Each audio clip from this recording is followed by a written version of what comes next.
Hola de nuevo, habitantes de la Tierra. Hoy no voy a resolver un problema propiamente dicho, sino que os voy a hablar de misiones al infinito y de por qué las llamo así. En lo que llevamos de historia de la exploración espacial, la humanidad ha lanzado un total de 5 misiones al infinito. Bueno, vamos a ver, decir la humanidad tal vez sea demasiado generoso. Seamos un poco más precisos con el lenguaje y digamos que la NASA ha lanzado 5 misiones al infinito. Ojalá pudiera decir que la humanidad ha lanzado estas misiones. Así, toda la humanidad, como si fuera un proyecto en el que se hubiera implicado la humanidad entera. De esta forma, en lugar de 5, tal vez se habrían lanzado 50. Y nuestro conocimiento sobre el sistema solar y sus alrededores sería mucho más extenso y profundo de lo que es. Pero en fin, esto es lo que hay. 5, ni una más ni una menos. Al menos de momento. Solo 5 y son las que veis en pantalla. Las primeras fueron las Pioneer 10 y 11. Luego vinieron las Voyager 1 y 2. Y más tarde, la última hasta el momento, la New Horizons. 5 sondas espaciales que una vez lanzadas no regresarán jamás. 5 pequeñas naves cargadas de instrumentos científicos y de algo más, que continuarán alejándose para siempre de nuestro sistema solar. Y de ahí el nombre de misiones al infinito. Las Pioneer 10 y 11 fueron lanzadas en marzo de 1972 y en abril de 1973, respectivamente, y su misión primaria era comprobar que el cinturón de asteroides fuera transitable y explorar el espacio interestelar. De camino hacia los confines del sistema solar y más allá, ambas sondas sobrevolaron Júpiter y la Pioneer 11 sobrevoló también Saturno, en las inmediaciones del cual estuvo a punto de chocar con una luna desconocida hasta ese momento. Bueno, a decir verdad, pasó en realidad a 4.000 kilómetros de distancia de la Luna. Pero vamos, en el espacio, con sus inmensas distancias entre astros y sus inconmensurables vacíos, 4.000 kilómetros no son nada. Y menos aún cuando ves que un objeto tan grande como una luna se te echa encima de forma imprevista y pasa a tu lado a miles de kilómetros por hora sin que tú tengas control alguno sobre la situación. Eso, en el espacio, es la definición de casi chocar. Sin embargo, más interesante que esta anécdota es lo que he dicho antes sobre cuál era una de las misiones principales de las Pioneer, aquello de comprobar que el cinturón de asteroides fuera transitable. Tal vez os sorprenda. ¿Acaso no sabían ya cómo era el cinturón de asteroides? Al fin y al cabo, todos los que somos aficionados a la exploración espacial sabemos que el cinturón de asteroides no es como el campo de asteroides que sale en la película El Imperio contraataca. Es decir, sabemos que los asteroides se encuentran muy distantes unos de otros y en medio hay básicamente vacío. Pero claro, lo sabemos ahora. Y gracias, entre otras, que vinieron después, a misiones como las Pioneer.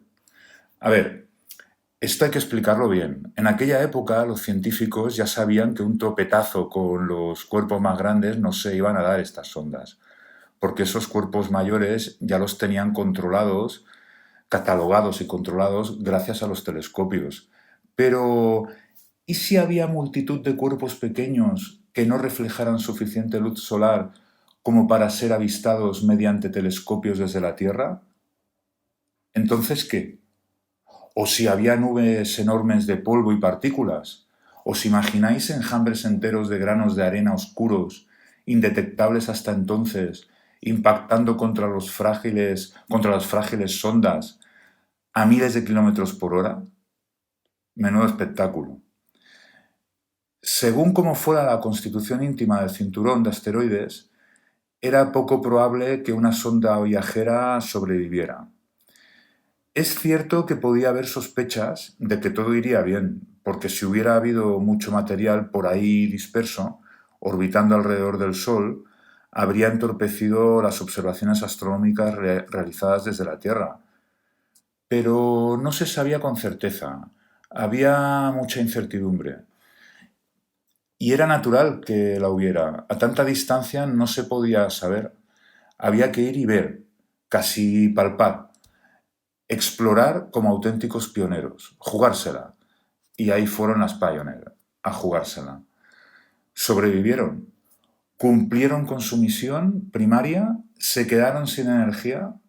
La fuente de energía, por cierto, la fuente de energía de todas estas misiones son generadores de radioisótopos, que duran mucho, pero no para siempre, lamentablemente. Y en 1996 la NASA perdió el contacto con la Pioneer 11 y en 2003 con la Pioneer 10. Su viaje continúa, solo que en silencio. Los instrumentos científicos ya están apagados, pero siguen siendo lo que fueron desde un principio. O sea, estas sondas siguen siendo lo que fueron desde un principio. Auténticas botellas con mensaje arrojadas al océano cósmico. Y esto no es solo una metáfora, literalmente transportan con ellas un mensaje, la famosa placa de las Pioneer. Se trata de una placa de oro recubierta de aluminio en la que se ha grabado un mapa galáctico que conduce a la Tierra, con la posición de varios púlsares vistos desde la Tierra. Dos figuras humanas y otros símbolos que ayudarían a la interpretación de la placa por parte de una hipotética civilización extraterrestre que pudiera encontrarla en el futuro. Cada una de las Pioneers lleva una placa idéntica. Y bueno, supongo que la mayor parte de seres humanos ni sabrán de su existencia. Pero, a decir verdad, puede que sean, junto con los discos que llevan las Voyager, uno de los testimonios más perdurables del paso de la humanidad por el universo, que haya creado nunca la humanidad.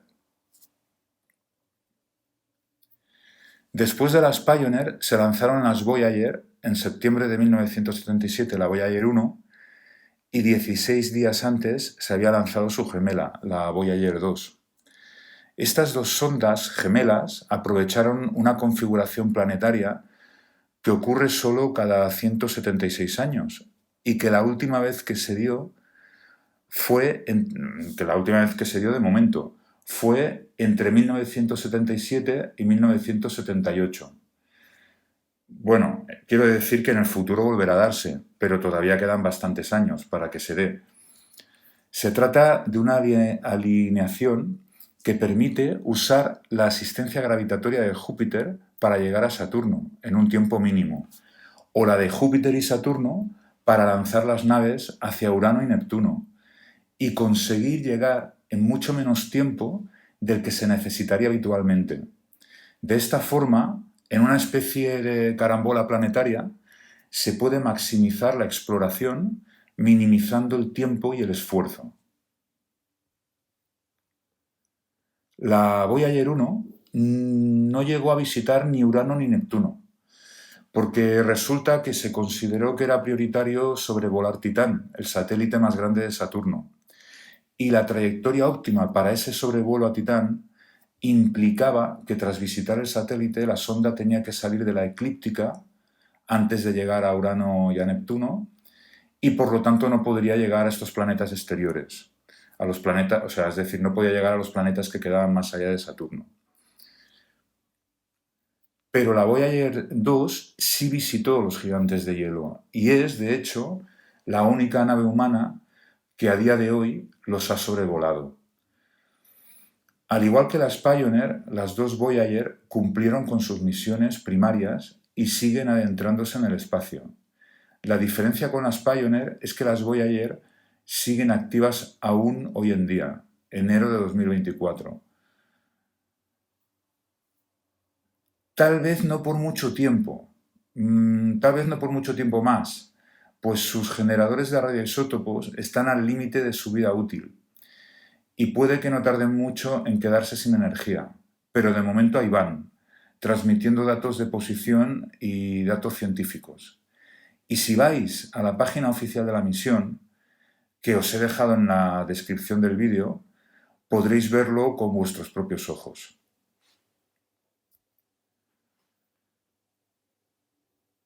Por cierto, detrás de las Voyager hay una historia fascinante que explica muy bien Pedro León en su libro Viajes interestelares, Historia de las ondas Voyager. Bueno, ¿qué digo una? Hay varias historias fascinantes.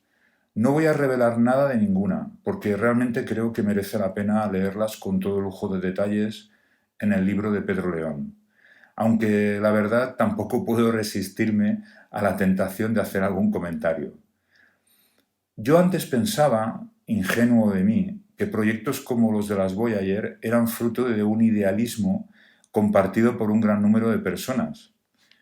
Pensaba que había una especie de consenso alrededor de grandes ideales que iban más allá de cuestiones materiales inmediatas, y que eso movía proyectos como estos. La dimensión histórica, el conocimiento, la trascendencia, ya sabéis, esas cosas. Qué equivocado estaba, qué equivocado. Las ondas Voyager fueron posibles gracias a grandes consensos. De eso no hay duda, por supuesto. Sin ellos no se puede montar y mantener una agencia espacial como la NASA. Pero también, y sobre todo, tienen mucho que agradecer a individuos y a pequeños grupos de personas que vieron oportunidades de grandeza donde la mayoría no vio más que un presupuesto más que administrar o un cálculo anodino más que ejecutar. Estos individuos, esos pequeños grupos de personas, lucharon contra una inercia social que los conducía hacia las mismas rutinas de siempre, como explica muy bien Pedro León en su libro. Unas rutinas donde hallarían un sueldo, sin duda, un sueldo con el que pagar facturas, pero no la audacia necesaria para explorar el universo. Donde la mayoría solo oía un despertador que les llamaba cada día a la oficina, ellos escucharon una melodía que les invitaba a dar un paso al otro lado de la frontera. No digo nada más. Os invito a leer el libro de Pedro León para que exploréis vosotros mismos la historia.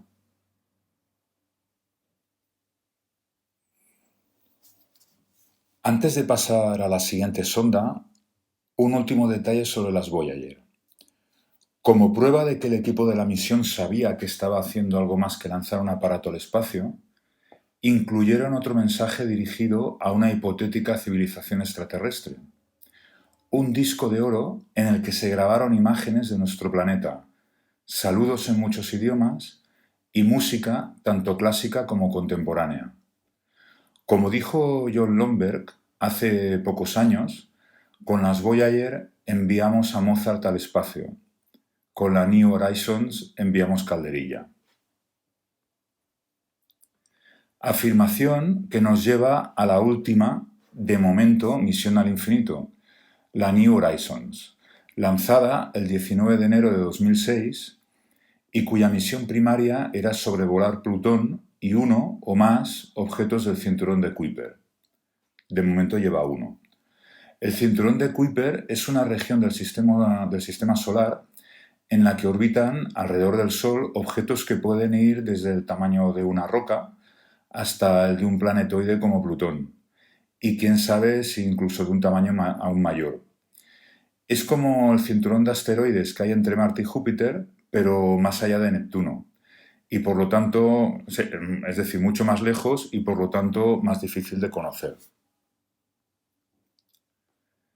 Tras una asistencia gravitacional en Júpiter, la New Horizons llegó a Plutón en julio de 2015 y posteriormente, en 2019, estudió un objeto del cinturón de Kuiper apodado Ultima Thule y que actualmente recibe el nombre de Rokoth.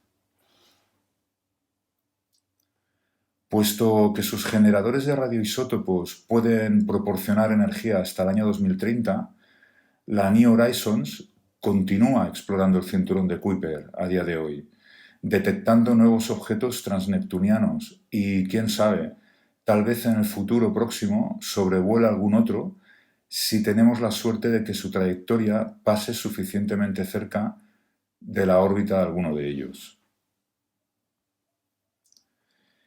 Y mientras esta sonda navega por ese reino de hielo y silencio, algunos de vosotros aquí en la Tierra tal vez os estéis preguntando qué quiso decir John Lomberg con eso de Mozart y la calderilla. Bueno, pues resulta que John Lomberg trabajó con Carl Sagan y Francis Drake en el diseño de los mensajes que se grabaron en los discos de oro que portan las Voyager. Y en 2018 escribió un artículo explicando que la New Horizons, a diferencia de sus predecesoras, no llevaba ningún mensaje que pudiera representar a toda la humanidad, ni siquiera uno que una civilización extraterrestre pudiera entender. Y lo triste que esto le parecía. Explicaba en este artículo, os dejo un enlace al artículo en cuestión en la descripción del vídeo, que lo único que portaba con ella la New Horizons era parte de las cenizas del descubridor de Plutón, Clyde Tombaugh, una bandera de Estados Unidos, unos sellos y, atención, unas monedas de 25 céntimos. Se supone que una civilización extraterrestre podría interpretar las cenizas del señor Tombaugh como restos orgánicos, se supone, pero el resto de mensajes, entre comillas, sin un contexto adecuado, no significarán nada para nadie, ni siquiera para buena parte de la humanidad presente y futura. El señor Lomberg sintetizó su disgusto ante la falta de miras que había tenido la NASA en esta ocasión en la frase que he mencionado antes. Con las Voyager enviamos a Mozart al espacio, con la New Horizons, calderilla.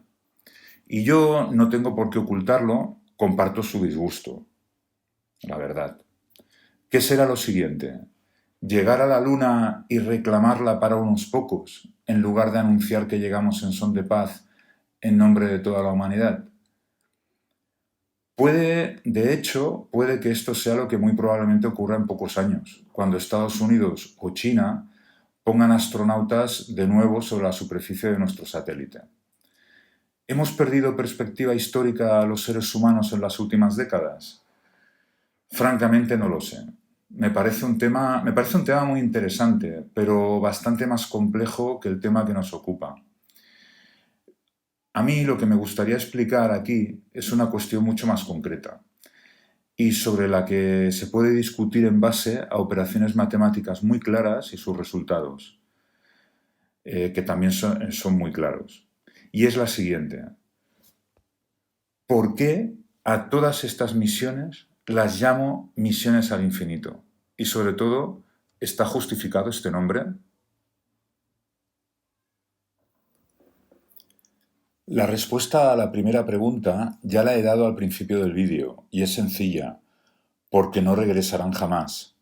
Se alejarán del sistema solar para siempre y no volverán a caer hacia el Sol nunca más. Probablemente su trayectoria será perturbada por otros cuerpos celestes en los miles de años de travesía que las aguardan, pero su destino, ya sea en una dirección u otra, es ir incrementando la distancia al Sol que las vio nacer sin que la fuerza gravitatoria de este Sol pueda hacer nada para hacerlas regresar. Esto es un poco contraintuitivo. Fijaos, no hace falta llegar a la física cuántica para enfrentarse a cosas contraintuitivas. Basta con Newton. De hecho, casi se podría decir que en cuanto vas un poco más allá de Aristóteles, ya estás yendo más allá de lo intuitivo. Bueno, esto tal vez sería tema para otro vídeo. En cualquier caso, como os decía, lo que estoy diciendo es que es un poco contraintuitivo, puesto que todos estamos acostumbrados a ver cómo cualquier objeto lanzado al aire vuelve a caer tarde o temprano. Si lanzamos con una velocidad inicial mayor, con más fuerza, dicho de una forma coloquial, entonces la altura que alcanzará dicho objeto será mayor y tardará más en volver a caer, pero caerá al fin y al cabo. Esto es a lo que estamos acostumbrados y es lo que representan las dos primeras imágenes de esta ilustración, estas dos imágenes de aquí. Pero resulta que hay una velocidad a partir de la cual el objeto ya no caería, sino que continuaría alejándose indefinidamente de nosotros y no volvería jamás. Y es lo que representa la última imagen de esta ilustración, esta de aquí. Analicemos esto con un poco más de detalle. Si lanzamos un objeto hacia arriba con una cierta velocidad inicial, se observa que tal objeto disminuye la velocidad a medida que sube. Es decir, la velocidad no es constante a lo largo de todo el trayecto hacia arriba, sino que va haciéndose cada vez menor hasta que llega a un punto en que su velocidad se hace cero. E inmediatamente después empieza a caer de nuevo. Dicho de otra manera, va perdiendo impulso a medida que va subiendo. Esto es lo que representa la primera ilustración y bueno, y la segunda también. Aquí tenemos un lanzamiento con una cierta velocidad inicial. Entonces lo que se observa, esto es una cosa experimental, empírica, es que este objeto va subiendo, empieza con una cierta velocidad inicial, pero la velocidad va disminuyendo, va disminuyendo, va disminuyendo hasta que se hace cero, y en el punto donde se hace cero, llamado punto de retorno, empieza a caer de nuevo y va acelerando cada vez más, hasta que cae, impacta de nuevo contra el suelo. Si la velocidad con la que lo lanzamos es mayor, entonces observamos lo mismo, pero el tiempo que tarda en disminuir a cero será mayor y por lo tanto la altura que alcanzará será también mayor. Esto es lo que representa la segunda ilustración. Empezamos con una velocidad mayor, o sea, la velocidad inicial es mayor, pero ocurre lo mismo, la velocidad va disminuyendo a medida que subimos hasta que se hace cero. Lo que ocurre es que como empezamos de una velocidad mayor, pues tarda más en llegar a cero, pero llegará a cero. Y cuando llegue a cero, estamos en el punto de retorno y vuelve a caer, acelerándose cada vez más hasta que vuelva a impactar contra el lugar, contra la Tierra, ¿vale? Bueno, pues así podemos imaginar que lanzamos con velocidades iniciales cada vez mayores y conseguimos alturas cada vez mayores. Bueno, bien, pues lo que estoy diciendo es que existe una velocidad inicial para la cual el punto en el que se hace cero la velocidad, el punto de retorno, se encuentra en el infinito. Esa velocidad inicial para la cual el punto de retorno se encuentra en el infinito, se llama velocidad de escape. Y cualquier objeto que se lance con esta velocidad o con una velocidad superior continuará alejándose indefinidamente del lugar desde donde se lanzó. Es decir, siempre tendrá un poco de velocidad de alejamiento mientras no llega al infinito, y como al infinito no se llega nunca, pues siempre continuará alejándose. Esto es lo que representa la última ilustración. Un objeto lanzado con la velocidad de escape que se aleja indefinidamente, su velocidad va disminuyendo, pero no llegará a ser cero hasta que no llegue al infinito. Y bueno, esto es la velocidad mínima. Si en el infinito, si se lanza con la velocidad de escape, en el infinito será cero, pero si se lanza con una velocidad mayor a la de escape, en el infinito representa que aún tendrá impulso, aún tendrá velocidad mayor que cero. Por lo tanto, en resumen de todo esto, el resumen de todo esto es que para demostrar que las ondas son realmente emisiones al infinito, que son sondas que continuarán alejándose para siempre del Sol y que en consecuencia el nombre que les doy en este vídeo está justificado, bastará con calcular su velocidad, bastará con consultar su velocidad actual y ver si supera la velocidad de escape o es inferior. Y aquí llegamos al punto crucial de este vídeo. ¿Cómo se calcula la velocidad de escape? Porque claro, la velocidad que llevan en estos momentos la sonda la podemos consultar en las páginas web de las respectivas misiones, pero la velocidad de escape la tendremos que calcular. Así que lo siguiente será ver cómo se calcula esta velocidad de escape. Básicamente, como podéis ver en vuestras pantallas, necesitamos saber la distancia r a la que nos encontramos del objeto del cual nos queremos alejar y la masa m de este objeto del cual nos queremos alejar. Bueno, como podéis ver, he preparado aquí un dibujo esquemático de la situación que estamos estudiando, en el que este puntito de aquí representa la sonda y esta m minúscula de aquí representa la masa de la sonda. Bueno, insisto que es un dibujo esquemático, ¿eh? Y por supuesto no está a escala. Este puntito, como os digo, representa la sonda situada a una distancia r del Sol, representado por este círculo, que tiene una masa m mayúscula. Y esta masa m minúscula es la masa de la sonda. Muy bien, pues como os digo, con estos dos datos, la distancia y la masa m del objeto del cual nos queremos alejar, y conociendo el valor de la constante de la gravitación universal, representada aquí por esta G mayúscula, que tiene este valor, 6,67 por 10 a la menos 11 newtons por metro al cuadrado dividido entre kilogramos al cuadrado, pues con todos estos datos podremos calcular la velocidad de esta velocidad, de la velocidad de escape, que será igual a la raíz cuadrada del doble de la constante de la gravitación universal por la masa m del objeto del que nos queremos alejar, dividido todo por la distancia a la cual nos encontramos del objeto.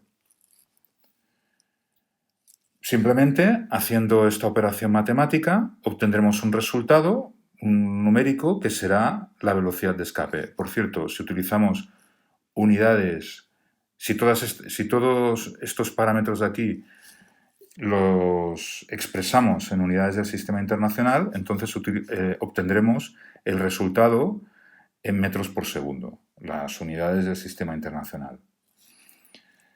Muy bien, pues ya está, solo tendremos que hacer esta operación de aquí.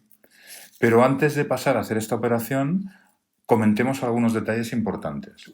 El primero, fijaos que la velocidad de escape no depende de la masa m de la sonda, o sea, de la m minúscula. La m minúscula no entra en esta operación, por lo tanto, la velocidad de escape no depende de la masa de la sonda. Aunque, claro, cuanto mayor sea esta, más energía nos costará conseguir que la sonda llegue a la velocidad de escape. Es decir, más energía nos costará impulsarla hasta la velocidad de escape. Segundo detalle importante, y este es muy importante, si en algún punto de su trayectoria de alejamiento una sonda tiene una velocidad mayor que la de escape, entonces ya será mayor en todos los puntos posteriores de su trayectoria. Es verdad que a medida que la sonda se aleje, a medida que escale el pozo de potencial gravitatorio, su velocidad irá disminuyendo, tal y como he explicado en la pantalla anterior, pero no llegará a ser cero o mínima antes de llegar a infinito. Pensad que la velocidad de escape también va disminuyendo a medida que nos alejamos. Fijaos que esta r de aquí, la distancia está dividiendo, y por lo tanto cuanto mayor sea, menor será la velocidad de escape, porque esta masa de aquí no va a cambiar, y mucho menos la constante de la gravitación universal. Además, hay que tener en cuenta que las sondas navegan por el espacio interestelar, donde no hay rozamiento ni se encontrarán con objeto alguno que las frene, al menos hasta donde podemos predecir. Muy bien, pues ahora, una vez comentados estos dos puntos, ahora lo único que nos queda es saber a qué distancia se encuentran las sondas y así poder calcular su velocidad de escape, para después compararla con su velocidad actual. Si la velocidad que llevan es mayor que la de escape, entonces continuarán alejándose indefinidamente. Si es menor, llegará un punto en que empezarán a volver hacia el Sol y no se merecerán el nombre de misiones al infinito. Pero atención, antes de ponernos a calcular como locos la velocidad de escape de las 5 sondas, fijaos que lo más inteligente es calcular primero la de la sonda más cercana al Sol. ¿Por qué? Pues porque cuanto menor sea r, mayor será la velocidad de escape. Daos cuenta, insisto, de que R está dividiendo. En consecuencia, a medida que crezca, el resultado del cociente se irá haciendo cada vez más pequeño. A medida que crezca R, el resultado del cociente irá disminuyendo. Tened en cuenta que esta M, insisto, no cambia. Por lo tanto, la sonda más cercana será la que necesitará más velocidad de escape. Y si la velocidad respectiva de cada una de las sondas supera la velocidad de escape que acabamos de calcular, ya no hace falta que la calculemos en cada una de sus posiciones actuales. Por lo que acabo de explicar en esta misma pantalla, ya sabemos que también será superior en su posición actual y que lo era cuando se hallaban a la misma distancia que la sonda más cercana. Bueno, sé que es difícil verlo, entenderlo solo con palabras. Así que lo voy a explicar con un gráfico. Con un gráfico veréis que se capta mucho más fácilmente. Vamos a verlo con un gráfico. Bueno, pues he preparado estos ejes a partir de los cuales mostraré de forma gráfica el razonamiento que he explicado únicamente con palabras en la pantalla anterior. En el eje horizontal representaré la distancia a la que se sitúan cada una de las sondas del Sol y en el vertical representaré la velocidad de cada una de las sondas. Fijaos que no he indicado las unidades en ninguno de los dos ejes porque no serán importantes para el razonamiento que voy a explicar. Por ejemplo, aquí en el eje horizontal podría utilizar unidades, las unidades del Sistema Internacional de Unidades de Medida, los metros, el metro, o bien kilómetros, o bien unidades astronómicas. Y en el eje vertical podría utilizar, pues yo qué sé, unidades astronómicas por año, metros por segundo, kilómetros por segundo, en fin, podría utilizar una amplia variedad de unidades de medida, pero no las indico porque en este caso, para el razonamiento que voy a desarrollar, pues son totalmente irrelevantes. Normalmente hay que indicarlas. Tened en cuenta también que cada una de las sondas se aleja del Sol en una dirección diferente, pero para saber si continuará alejándose hasta el infinito, solo hemos de tener en cuenta su distancia al Sol y su velocidad. Si se aleja en una dirección u otra, no influirá para nada. Y por eso en este gráfico solo representamos distancia con la letra R, distancia al Sol, y velocidad con la letra V, que indica el valor del módulo del vector velocidad. Muy bien, pues vamos a situar de forma aproximada cada una de las sondas a su distancia correspondiente. No es necesario hacerlo de forma exacta, ni siquiera proporcional. Lo único que hace falta saber es que la New Horizons es la más cercana al Sol. Esto no nos tiene que sorprender, pues se lanzó unas 3 décadas después que las Pioneer y las Voyager.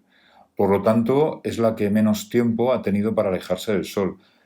Pensad que los motores que tienen estas sondas solo se utilizan para corregir su trayectoria, no para impulsarlas.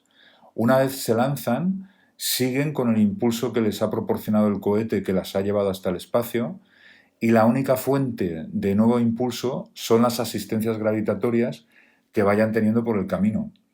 Es decir, la New Horizons no dispone de motores que la vayan impulsando durante todo el camino y la permitan adelantar a sus antecesoras. Y tampoco ha recibido asistencias gravitatorias que la permitieran semejante logro. Así que está bastante más cerca del Sol que ellas. Digamos, vamos a situarla más o menos, pues por poner algo, vamos a ponerla por aquí, más o menos. Ponemos New Horizons. Y las Pioneer y las Voyager, pues digamos que están por aquí las Pioneer, por indicar algo, ¿eh? Y por aquí las Voyager. Bueno, una de las Voyager está bastante más lejos. Bueno, no es proporcional lo que estoy haciendo, ¿eh? Ni siquiera recuerdo los valores concretos que tienen ahora las distancias de las ondas al Sol. Aquí lo importante, lo que sí sé y es lo importante, es que la New Horizons es la más cercana al Sol. Y fijaos que así lo he indicado, ¿eh? Es la que tiene un valor R más pequeño. Y todo el resto de sondas están más lejos. Este es el detalle importante ahora. Una vez tenemos claro esto, calcularemos la velocidad de escape para la New Horizons, porque es la que está más cerca, como digo, tal como explicado en la pantalla anterior. Y obtendremos un valor que estará, digamos, pues vamos a poner, pues no sé, por aquí, por ejemplo. Vamos a indicarlo un poco mejor. Ya sabéis que los puntos se indican siempre con dos líneas rectas que se cruzan. Muy bien. Por decir algo, lo calcularemos y obtendremos un valor de velocidad que será el que he puesto en la pantalla. No nos interesa ahora mismo el valor exacto, el número concreto. El siguiente paso será buscar la velocidad actual de la sonda en la página oficial de la misión. La dirección de esta página os la dejo en la descripción del vídeo. Y pueden pasar dos cosas: que la velocidad actual esté por encima, es decir, que supere la velocidad de escape. ¿Vale? Vamos a poner, por ejemplo, pues por ejemplo por aquí. ¿De acuerdo? O que esté por debajo. ¿Vale? O sea, cuando consultemos la velocidad actual de la sonda, pues pueden ocurrir estas dos cosas: que veamos que la velocidad esté por encima de la que hemos calculado o que esté por debajo. Muy bien. Si está por encima, la sonda seguirá moviéndose hacia el infinito y no regresará jamás. Pero si está por debajo, llegará un momento en que su velocidad se hará cero antes de llegar a infinito y empezará a caer de regreso hacia el Sol. Muy bien. ¿Qué sabemos de estas dos velocidades? De la de escape y de la actual. Quiero decir, ¿qué sabemos respecto a su variación con R, con la distancia al Sol? Pues sabemos que ambas van disminuyendo a medida que nos alejamos del Sol. Recordemos aquí la expresión de la velocidad de escape. Recordemos que la expresión de la velocidad de escape era igual a la raíz de 2 veces la constante de la gravitación universal por la masa del Sol, dividido todo este producto, a ver si ahora, entre la distancia, dividido por la distancia que separa la sonda del Sol. Esta es la expresión de la velocidad de escape. Fijaos que aquí la R está dividiendo. Por lo tanto, a medida que R vaya aumentando, este cociente irá disminuyendo. Y aunque haya una raíz aquí, pues esto sigue siendo válido. A medida que la R aumente, el valor de la velocidad de escape irá disminuyendo, porque recordad que esta masa de aquí no cambia, es la masa del Sol y se mantiene constante. Y por supuesto, más aún se mantiene constante la constante de la gravitación universal. Muy bien, pues entonces, si representamos gráficamente esta expresión matemática, nos saldría una curva aproximadamente de la siguiente manera. Nos saldría una curva más o menos pues, que va disminuyendo a medida que R va aumentando. Y si la dibujamos en sentido contrario, a medida que R va disminuyendo, entonces el valor de la velocidad de escape va aumentando. ¿De acuerdo? Muy bien. Y ahora vamos con la otra velocidad. La velocidad a la que se mueve la New Horizons también va disminuyendo a medida que asciende por el pozo de gravedad, es decir, a medida que se aleja del Sol. Recordad, tal y como he dicho hace pocas pantallas, cuando lanzamos un objeto al aire, su velocidad va disminuyendo a medida que asciende. Este a medida que asciende es el a medida que se aleja del Sol, en nuestro caso. Por lo tanto, si tuviéramos que dibujarla, empecemos con el caso en el que la velocidad actual de la sonda es mayor que la velocidad de escape. Pues entonces, a medida que a medida que la sonda se va alejando del Sol, pues esta velocidad también va disminuyendo. ¿vale? Y venía de ser mayor cuanto más cerca estaba del Sol. Y en el otro caso, en el caso en que fuera menor, pues también iría disminuyendo. Y vendría de ser mayor en el caso, a medida que estuviera más cerca del Sol. Muy bien. Pues fijaos, aquí lo importante es ver que si la velocidad es mayor que la de escape, siempre lo será. Es decir, siempre se mantiene por encima de la velocidad de escape. Ese es el detalle importante. Y si es menor, pues siempre será menor, ¿vale? Este es el detalle importante. De acuerdo, pues una vez hemos decidido si la New Horizons seguirá hasta el infinito, que es este caso, o no, que será este caso, lo que habría que calcular a continuación es la velocidad de escape para el resto de las sondas y compararla con su velocidad actual, ¿verdad? Y así poder predecir para cada una de ellas. Bien, pues lo que digo es que puede que no sea necesario hacer este cálculo para cada una de las sondas.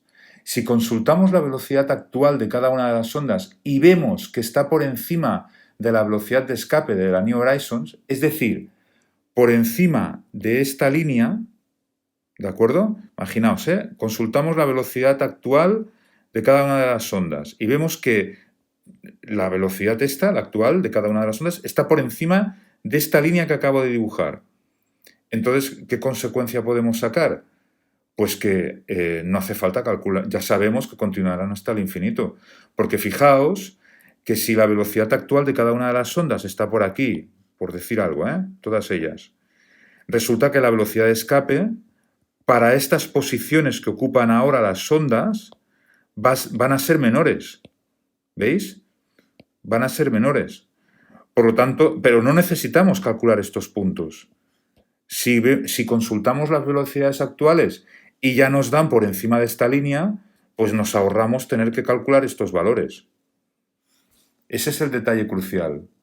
Ese es el detalle que quería que vierais. Basta con calcular una vez, bueno, basta. Es posible que baste con calcular una vez la velocidad de escape y luego ya con consultar cuál es la velocidad de cada una de las sondas. Si nos da este caso de que es mayor, pues todas ellas mayor, pues entonces ya está, no hace falta que calculemos más. Naturalmente, también podría ocurrir que las velocidades actuales de las Pioneer y las Voyager estuvieran por debajo de este valor de aquí. Eso podría ocurrir. Voy a dibujar esta línea de una forma permanente. Imaginaos, a ver, tenemos la velocidad de escape que acabamos de calcular. Imaginaos que consultamos las velocidades actuales de las Pioneer y las Voyager y encontramos que estas velocidades actuales pues están por debajo de esta línea. Por ejemplo, pongamos por aquí. Por poner algo, No sé cuáles son. Pero bueno, digamos que nos encontramos en este otro caso. Pues entonces, en este caso, sí que habría que calcular la velocidad de escape para cada una de las posiciones, porque a pesar de estar por debajo de esta línea, aún, fijaos, aún podría ser que fueran mayores que la velocidad de escape correspondiente para cada una de las posiciones de la sonda. Y entonces, en este caso, sí que habría que calcular la velocidad de escape para cada sonda. Pero bueno, de momento vamos a calcular la velocidad de escape para la posición actual de la New Horizons y luego empezaremos a comparar. Primero con la velocidad actual de la New Horizons y luego con las velocidades actuales del resto de las sondas. Antes de pasar al cálculo, un último comentario. Aquí en este gráfico he dibujado la curva de las velocidades, la curva correspondiente a cada una de las velocidades, con la variación muy acentuada. Dentro de unos segundos, cuando os enseñe los datos que he ido recopilando a lo largo de los años, veréis que en realidad, a partir de cierta distancia del Sol, la velocidad varía tan lentamente que durante amplios márgenes de espacio o de tiempo, o sea, durante intervalos bastante amplios, podemos considerar que la velocidad es prácticamente constante. No lo es. pero cambia tan lentamente que podríamos considerarla constante y por lo tanto casi podríamos considerar que estas sondas, en estos momentos tan alejadas del Sol como están, describen un movimiento uniforme. Casi, ¿eh? Muy bien, no me enrollo más. Vamos a por el cálculo de la velocidad de escape de la New Horizons. Bueno, pues después de este largo camino ha llegado el momento de calcular la velocidad de escape de la sonda New Horizons en su posición actual. Para poder llevar a cabo este cálculo necesitamos un dato que consultaremos de la página web oficial de la misión. ¿Qué dato? Pues como he comentado hace unos segundos, lo que necesitamos saber es la distancia de la sonda al Sol, la distancia que separa la sonda del Sol. Y ese dato lo podemos obtener en la página web oficial de la misión. Fijaos que aquí he hecho una captura de pantalla correspondiente con los datos correspondientes al 3 de enero del año 2024. Aquí lo tenéis, 3 de enero del año 2024. Y ese día, como podéis ver, la distancia, la distancia de la sonda a la Tierra, fijaos que eran 58,83 unidades astronómicas. Nosotros utilizaremos la distancia de la sonda al Sol, que veréis ahora no varía mucho. No varía mucho, aunque sí que es un poco diferente, pero no varía mucho. Como utilizaremos la masa del Sol para calcular la velocidad de escape, utilizaremos la distancia de la sonda al Sol para hacer este cálculo. Y esa distancia, como podéis ver, este día, 3 de enero de 2024, era de 57,86 unidades astronómicas. Como podéis ver, ese día, fijaos que la distancia es más corta, o sea, es más pequeña. ¿Eso qué quiere decir? Pues quiere decir que la Tierra está en ese momento, en el 3 de enero, estaba más lejos de la sonda de lo que estaba el Sol, simplemente. No hay que sorprenderse por este dato, ¿eh? Es una situación con la que podíamos haber previsto encontrarnos. Muy bien, pues esta es la distancia de la sonda al Sol. Si queréis saber cuál es un dato más reciente, pues también he hecho una captura de pantalla con un dato más reciente correspondiente al 7 de febrero de este mismo año. Aquí lo tenéis, 7 de febrero del año 2024. Y en ese día, en ese momento, la distancia al Sol era de 58,13 unidades astronómicas. Como podéis ver, había crecido, ¿vale? Como era previsible. Muy bien. Pues yo de todas formas para hacer el cálculo utilizaré el dato anterior, que era, recordémoslo, de 57,86 unidades astronómicas. ¿Por qué? Pues porque cuando hice el cálculo, este era el dato más reciente y ahora, pues bueno, ya han pasado días y no hace falta que lo vuelva a repetir porque realmente no va a cambiar mucho el resultado. Si queréis comprobarlo, os invito a vosotros a que repitáis el cálculo que estoy a punto de hacer con los datos más recientes, es decir, con este dato de aquí. Ya veréis, si queréis repetirlo, ya veréis cómo realmente el resultado pues no cambiará mucho. Muy bien, pues vamos allá. Vamos a calcular la velocidad de escape para la sonda New Horizons con la distancia del 3 de enero, que son los 57,86 unidades astronómicas. Vamos allá. Muy bien, aquí lo tenéis. Cálculo de la velocidad de escape de la New Horizons en su posición actual. Bueno, actual, aproximadamente actual, para el 3 de enero. Esto sería para el 3 del 1 del 2024. Pero ya veréis, como he dicho antes, podéis repetir el cálculo para la del 7 de febrero y veréis que no vais a obtener mucha diferencia. Veréis en todo caso que la velocidad de escape ha disminuido un poco, tal como he explicado en la pantalla anterior, pero vamos, no va a haber mucha diferencia. Muy bien, pues lo primero que tenemos que hacer, recordemos que la velocidad de escape se obtiene a partir de esta fórmula, a partir de esta relación, la raíz cuadrada de 2 veces la constante de la gravitación universal por la masa del Sol dividido por la distancia que separa la sonda del Sol. Y entonces lo primero que tenemos que hacer, atención, aquí tenemos la distancia que separa a la sonda del Sol, tendríamos que sustituirla aquí, simplemente, pero cuidado, antes de sustituirla, antes de escribir directamente este número en la fórmula, tenemos que pasarlo a unidades del sistema internacional. O sea, tenemos que expresar esta distancia en unidades del sistema internacional de unidades de medida. Y para hacer eso tenemos que aplicar este factor de conversión. Es un factor de conversión que nos transforma unidades astronómicas en metros.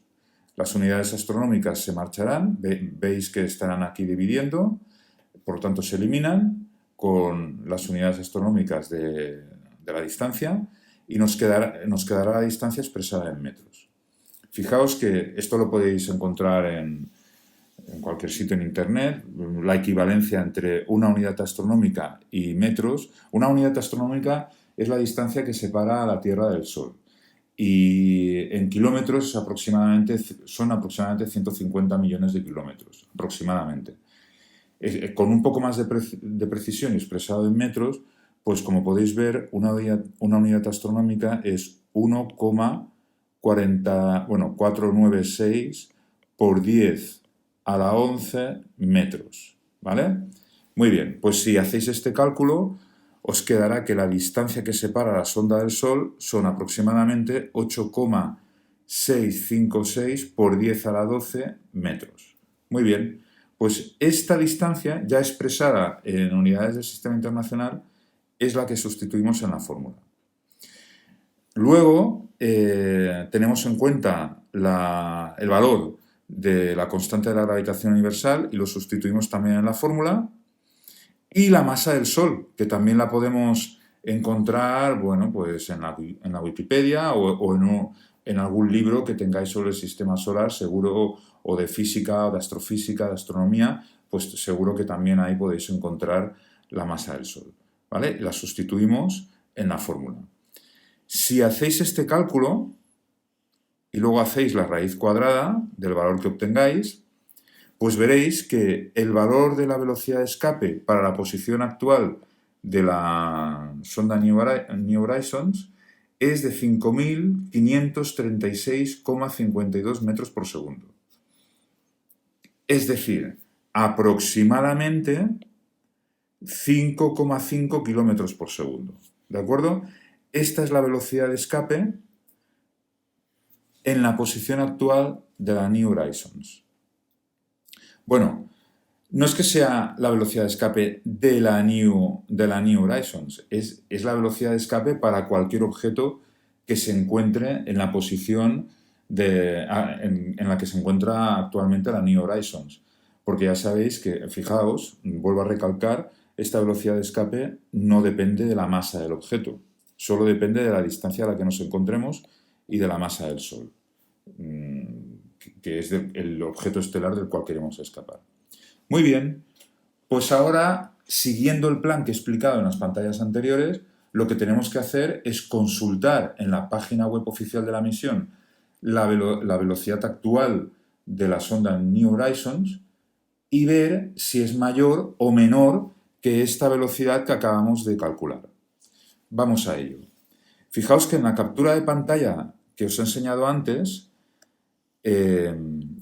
también teníamos este dato de la velocidad respecto al Sol de la New Horizons. Y efectivamente, aquí lo tenéis. La velocidad actual, bueno, la velocidad cuando la sonda se encontraba a 57,86 unidades astronómicas era de 13,7 kilómetros por segundo. Esta es la velocidad de la sonda el 3 de enero, como he dicho antes, de este año. Y bueno, una curiosidad que podemos tener es, ¿y cuál era la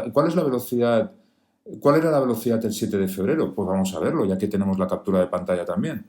Fijaos que, tal como os dije antes, en la pantalla anterior, la velocidad no iba a cambiar mucho, no cambia mucho tan lejos del Sol en amplios periodos de tiempo, y a medida que se aleje del Sol cambiará cada vez más despacio, más lentamente. Fijaos que a la distancia a la que se encuentra la sonda, el 7 de febrero esta distancia era de 58 unidades astronómicas, el 3 de enero era también prácticamente de 58 unidades astronómicas, y fijaos que la velocidad, el 3 de enero era de 13,7 kilómetros por segundo y el 7 de febrero era de 13,69 kilómetros por segundo. O sea, realmente no ha cambiado mucho, en un mes aproximadamente. En un mes, pues apenas ha cambiado. Y a medida que se aleje del Sol, la variación de la velocidad de la sonda irá haciéndose cada vez más lenta. O sea, cada vez, para encontrar una variación, para ver una variación así, de esta magnitud, deberíamos esperar no un mes, sino cada vez más tiempo, porque la variación se irá haciendo cada vez más lenta. Bueno, total. En cualquier caso, fijaos que estas velocidades son claramente mayores que la velocidad de escape. Es claramente mayor, no es 6 kilómetros por segundo. Si fuera 6 kilómetros por segundo podríamos pensar, es mayor pero no mucho mayor. Cualquier pequeña perturbación, cualquier cosita, cualquier pequeño frenazo debido, yo que sé, a una interacción gravitatoria, a cualquier cosa que pueda ocurrir, pues puede frenar la sonda y hacer que su velocidad sea menor que la de escape. Entonces volver a caer hacia el Sol. Pero fijaos que siendo de 13,7 kilómetros por segundo o de 13,69, pero pensad que en el momento en que era 13,69, el 7 de febrero, la velocidad de escape también habrá disminuido. Estoy poniendo aquí 13,7 porque es la velocidad que corresponde a esta velocidad de escape, ¿de acuerdo? O sea, el 3 de enero. El 7 de febrero, esta velocidad había disminuido a 13,69 kilómetros por segundo, pero la velocidad de escape también ha disminuido. No sabemos cuánto era. A lo mejor era 5,45 o 5,3 kilómetros por segundo. Os dejo como ejercicio que lo calculéis vosotros. En cualquier caso, también sería bastante mayor. Con lo cual, la conclusión está clara. Esta sonda continuará viajando, por todo lo que he explicado antes, como su velocidad es mayor que la velocidad de escape, esta sonda continuará viajando hasta el infinito. No volverá nunca al Sol.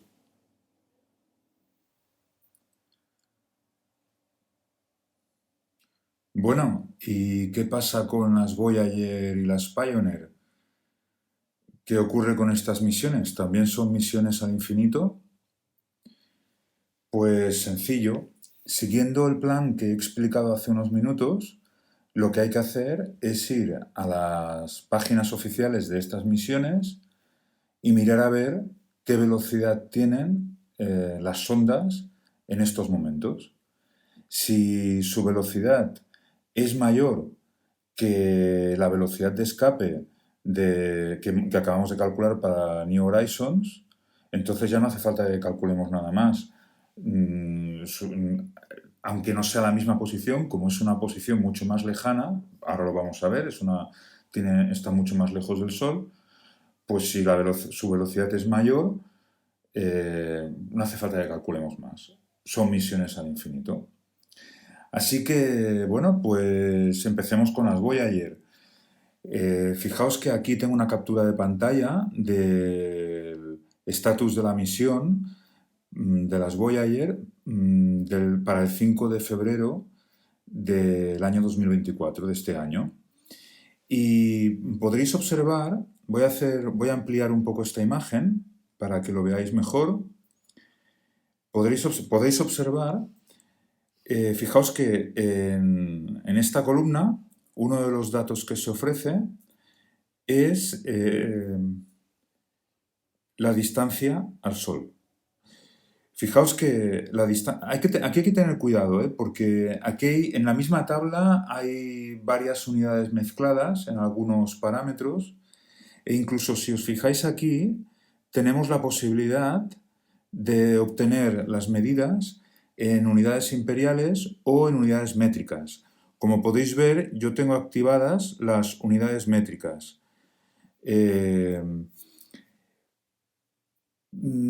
que bueno, es un detalle, pero ya sabéis que en el pasado han ocurrido accidentes en misiones al espacio por no tener claro en qué unidades de medida se daban los valores de los diferentes parámetros de distancia y velocidad de las sondas.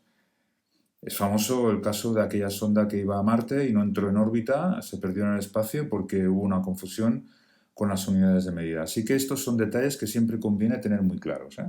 Bueno, pues como os digo, yo tengo escogidas aquí las unidades métricas y como podéis ver, entre otros parámetros, pues podemos ver la distancia al Sol de la Voyager 1 y la distancia al Sol de la Voyager 2.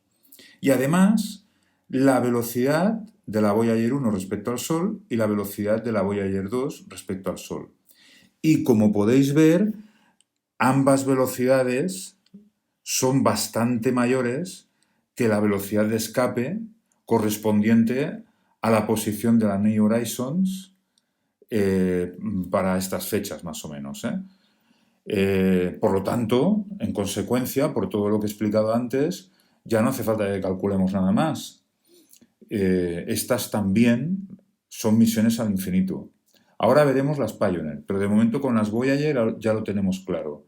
Su velocidad, la velocidad actual de las sondas, bueno, fijaos que es una velocidad estimada, pero bueno, desde luego los valores que se están dando aquí son muy superiores a los valores correspondientes a la velocidad de escape para la posición de la New Horizons y por lo tanto serán muy superiores a los valores de la velocidad de escape para la posición correspondiente a las sondas Voyager.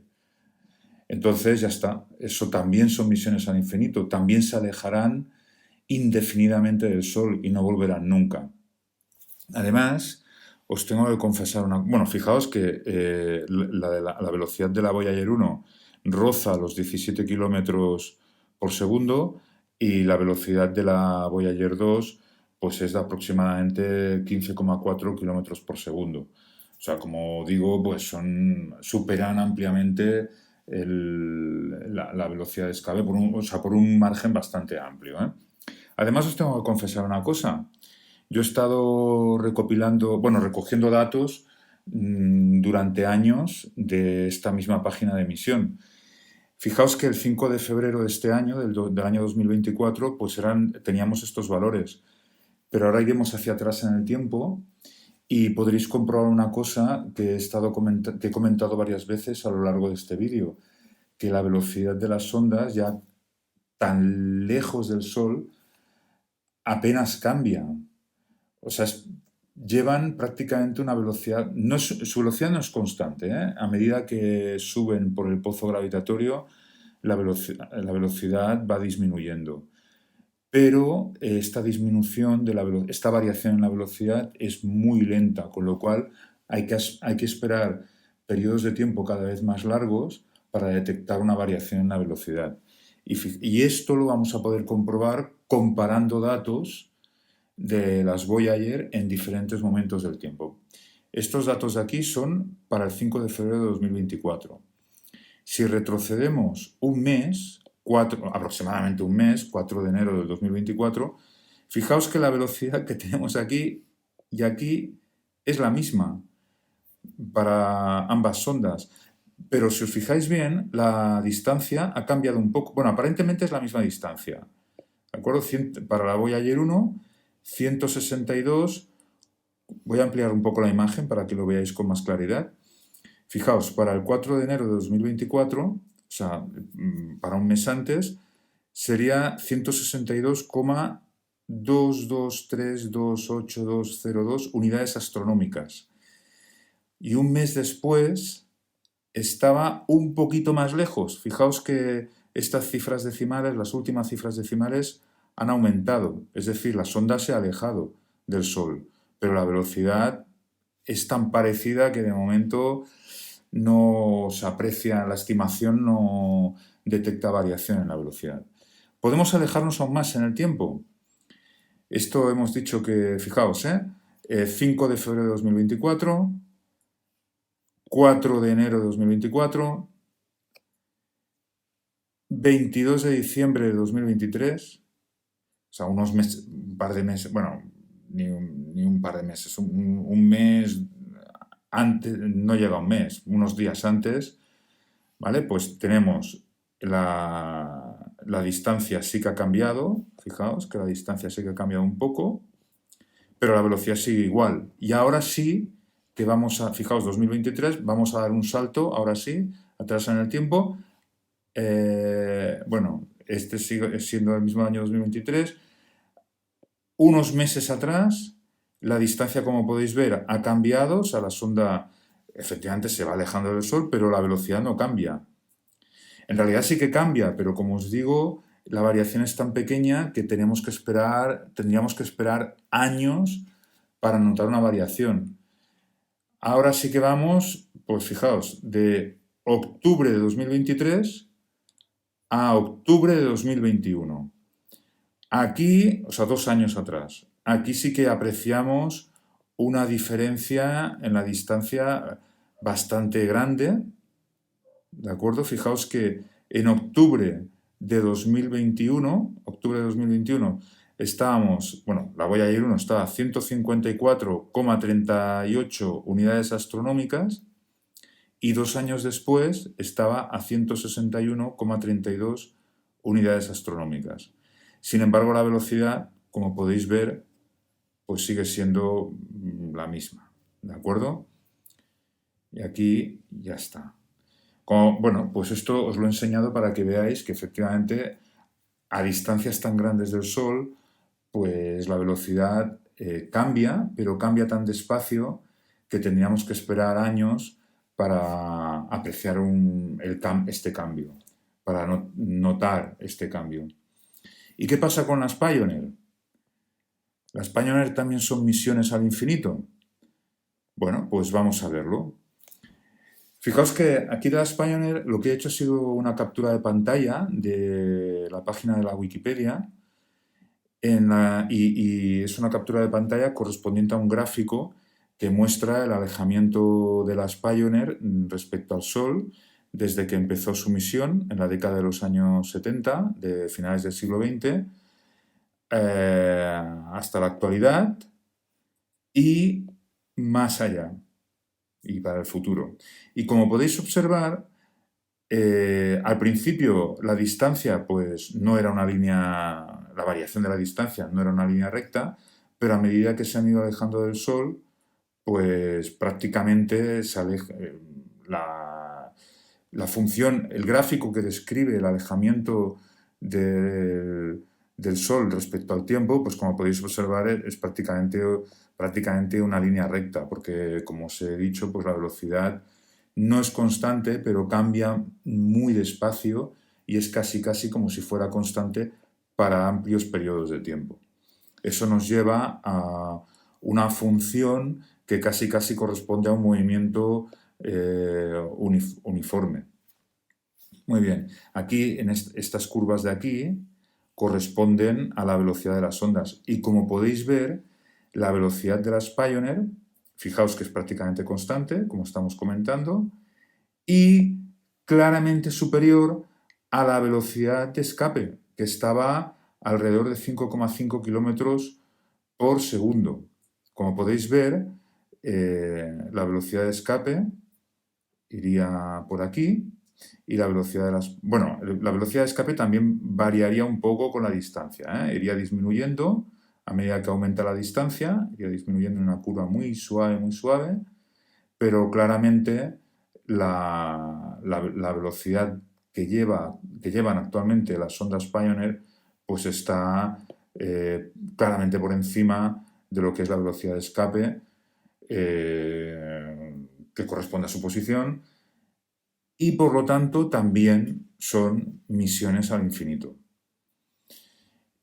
Con lo cual, pues ya está. Efectivamente, todas estas sondas son sondas que se alejarán constantemente del Sol y, salvo que alguna civilización extraterrestre nos las envíe de vuelta, pues no van a volver al Sol, no van a volver a la estrella de donde salieron.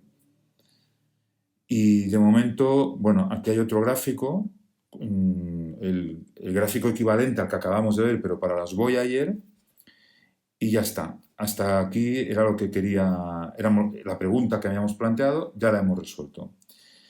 Y ahora, lo siguiente, ahora podríais pensar, pues ya está, ya se ha acabado, son misiones al infinito, ya hemos llegado a una conclusión y punto. Pero no hemos acabado todavía. Queda un punto importante.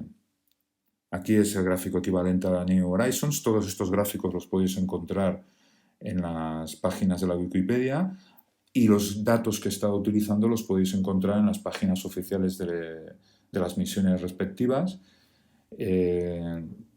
cuyos enlaces he dejado en la descripción del vídeo. Bueno, pues ahora lo que falta, no hemos acabado, como os decía, lo que falta son las críticas al razonamiento, a todo lo que he explicado en este vídeo y especialmente al razonamiento que he seguido para decidir si son efectivamente misiones al infinito o no.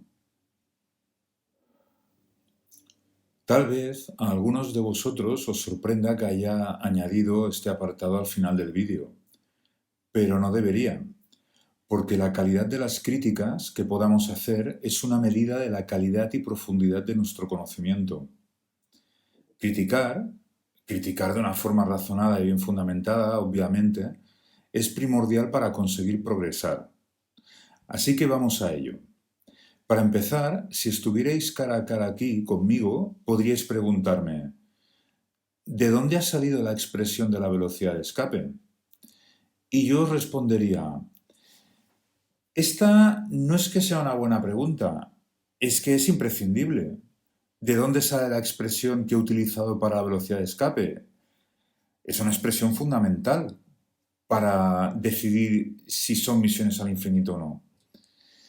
La verdad es que esto lo explicaré en otro vídeo, porque no quiero hacer más extenso este. Pero puedo adelantar que sale básicamente del principio de conservación de la energía mecánica. Este principio se puede aplicar, no lo olvidéis, porque en el campo gravitatorio actúa una fuerza central y por lo tanto es un campo conservativo. De todas formas, tal y como digo, esto lo explicaré de forma más detallada en otro vídeo. Para continuar, podríais decirme, hemos calculado la velocidad de escape considerando que toda la masa del objeto del cual queríamos escapar está concentrada en un punto en el origen de coordenadas, aproximación que solo es válida si este objeto tiene simetría esférica y además hemos considerado que la masa del sistema solar entero, que es el sitio de donde estamos intentando escapar, se puede aproximar por la masa del Sol. Pero ¿es suficientemente buena esta aproximación? A lo que yo os respondería, estas dos son buenas observaciones, porque primero, el sistema solar no tiene simetría esférica. Y segundo, el Sol no es todo el sistema solar. Lo que ocurre es que el 99,86% de la masa del sistema solar está concentrada en el Sol. Por lo que podemos considerar, al nivel que nos ocupa, que la masa del Sol es la que nos interesa. 99,86%, la verdad es que es prácticamente el 100%. Y además, como el Sol sí tiene simetría esférica, considerar su masa concentrada en el origen de coordenadas no implica un error preocupante.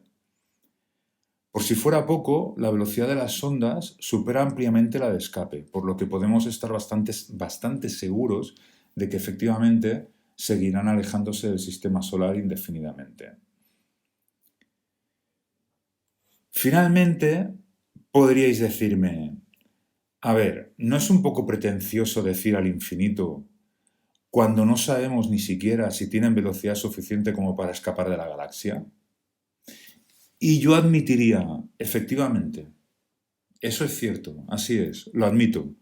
En el fondo no es más que una licencia literaria, me habéis pillado.